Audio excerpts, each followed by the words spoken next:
I am the Tofu Golem. Please enjoy the video. In this video, I will explain how to use a grid art app for drawing. First, open your chosen image within the app. Next, you'll apply a grid overlay to your picture. This grid helps break down complex images into manageable squares. You can easily adjust the grid size and position to fit your needs, making the initial setup straightforward and intuitive for any drawing project.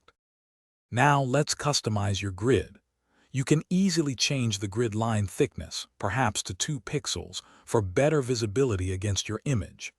Experiment with different grid colors, like a bright red or a subtle gray, to find what works best. Adjusting the number of grid cells allows you to control the level of detail you want to capture, from broad strokes to intricate elements.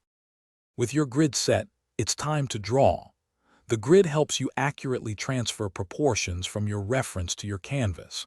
Focus on drawing one grid square at a time, carefully observing the lines and shapes within each cell. This method simplifies complex images, allowing you to build your drawing piece by piece with greater accuracy and confidence. To enhance your grid art, try experimenting with different grid sizes. A smaller grid, for example, 0.5 inches per square, can help with intricate details, while a larger one is great for initial blocking. Don't forget to use the zoom feature for those tiny areas. Consistent practice with the Grid Art app will significantly improve your observational skills and overall drawing accuracy. Thanks for watching. Consider subscribing if we helped you today.